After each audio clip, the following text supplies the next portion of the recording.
Hey everyone, Richard from Digital Foundry here, and one of the surprise announcements at a recent Nintendo Direct was the reveal of Overwatch running on the Switch. I guess we could see this one coming because Diablo 3 did so well on the system. And obviously, being the Switch, this is the first time that Overwatch is playable in a mobile console form factor. And joining me to discuss it and to mull over the assets that have been released to date, Tom Morgan. Hi there, how's it going? Absolutely fantastic. So you've been doing all the hard work on this. I'm just commentating. So what do you think in terms of first impressions?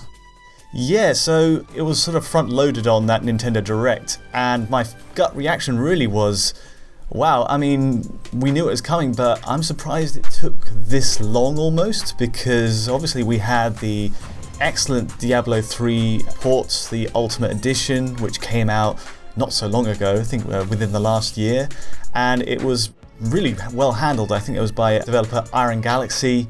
Definitely I was on the lookout for any sort of compromises, but the footage is only about, say, just over a minute long, and the cuts are very, very quick, so I really had to dissect it very carefully and pick apart what I could from the footage to get a sense of what we should expect. Obviously it's coming out on the 15th of October, so not too long to wait.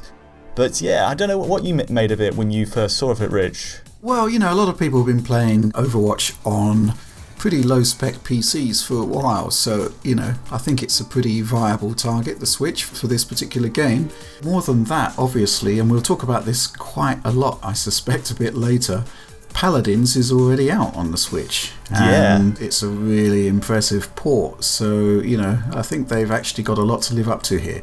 But going back to the Iron Galaxy thing that you were talking about, now Blizzard's communication manager confirmed on Twitter that they are the developer in question, and they've done previous stuff for the Switch. They actually did the Diablo 3 port, right? Yeah, and Skyrim as well. They've got a long line of stuff that they've worked on, but I suppose in the context of Switch, those are the two biggies. So yeah, they've definitely got like the credentials to make this work. I was especially impressed by the Diablo 3 port back when it came out, so this is in the right hands for sure. They also confirmed some other stuff, didn't they? Yeah, they were talking about like resolutions and frame rates, which obviously is going to be quite crucial. Yeah, so a solid 30 frames per second and at a native 1600 by 900 while docked is what they said, and 720p portable, which obviously makes sense. My first reaction to that is, 30 frames per second. I was kind of going in hoping for 60 frames per second after what we saw with Paladins, obviously, which ran pretty well. Yeah, Paladins was a bit of a mind-blowing game when it came out on the Switch. The fact that they were able to run this at 60 frames per second when so many of these ports from current gen had actually been cut down to 30. Exactly what's happening here.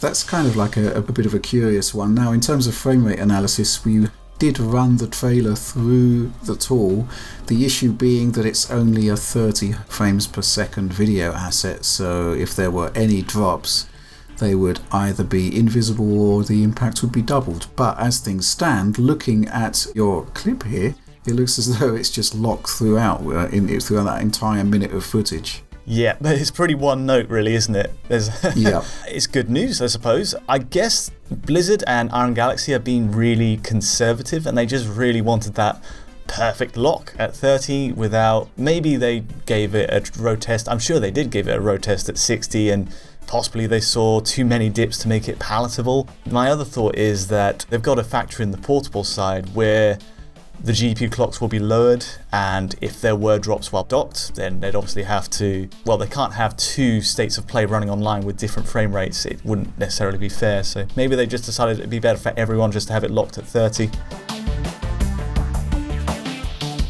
Right, kind of makes sense there. As you said, they confirmed 900p docked, 720p portable. We've only got direct feed, which we can assume is from the HDMI port docked. The previous versions are kind of curious because they use dynamic resolution, but actual sort of drops in resolution are very light. So is it DRS here, or is it native, or what? Yeah, so the other consoles did use that. I have about 25 shots kind of plucked from that Nintendo Direct feed. And to be honest, every single one is just bang on 1600 by 900.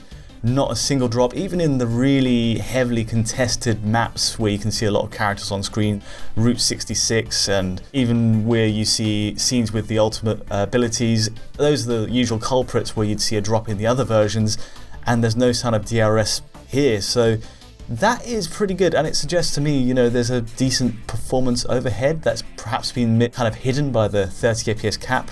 Let's talk about visual changes on the Switch, because obviously it is a much less capable GPU compared to any other console version that's out there. And obviously we've got less memory to play with, and obviously it's really difficult to do direct head-to-heads with dynamic footage like this, but I think there are some takeaways, aren't there? Just going by eye, you can see some really obvious stuff, like the first port of call with any port, I guess, is the shadows. It tends to be one of the more taxing settings, and we've got less definition on the floor. We can kind of zoom in here, we can see a sort of blurrier outline to the character shadows. And if we move to something like the PS4 or Xbox One versions, they're a bit sharper.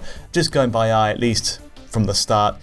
Ambient occlusion is something that's factored in as well. I'm pretty sure we're going to see a dial back there, but we'll have to test that when it comes out in October. In terms of the way the maps are presented, these are pretty much as is. We can maybe see a culling in geometry, but the draw distance is pretty much spot on. There's no signs of pop-in so far, and it looks like these classic maps are intact geometrically, so nothing to really worry about there. What is a bit more obvious is the texture mapping riding over the framework of these maps. So you can see lots of low-res elements on the hero models, for example, during the ultimate move close-ups. You can definitely see that on this close-up of Junkrat's wheel as he revs it up. Definitely expected given the limits of the Switch compared to the other consoles, but hopefully, the lower output resolution overall, when you're playing it, you won't catch it too often.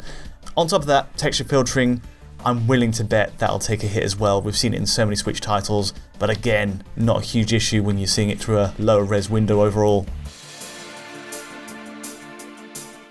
What I saw in the trailer looked pretty impressive, bearing in mind the technical limitations of running on the Switch.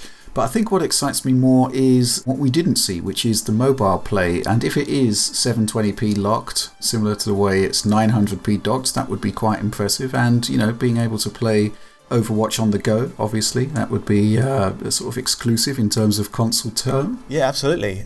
I mean, to bring it back to Paladins for context, I mean, that game had such a similar setup. It's remarkable. I mean, 900p while docked and 720p while portable, but it was dynamic on both sides, and the way the res changed with that game was really flexible. I mean, it went down to 567p in docked as the lowest, and 378p while portable at lowest.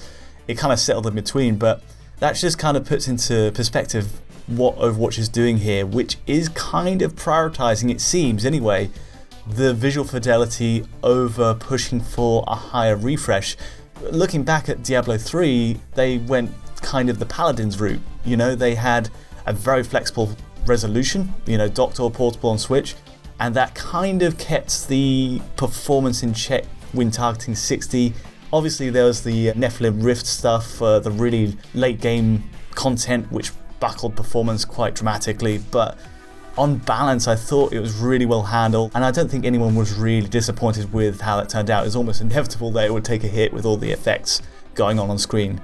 So Overwatch does feel a bit conservative where that's concerned, but hey, we'll have to see how it turns out. It might be one of the more satisfying ports overall we've seen to the console, just accepting 30 FPS. Right, yeah, I agree with you. There does seem to be more of a focus on visual fidelity here compared to Paladins, but Paladins was, as you say, targeting the same resolution. Obviously DRS was involved, but double the frame rate, and on a game like this, 60 frames per second I think is fundamental to the quality of the experience. I guess at least in this case, everybody will be on the same level playing field, so it's not going to be a case of some people at 60 and some people at 30.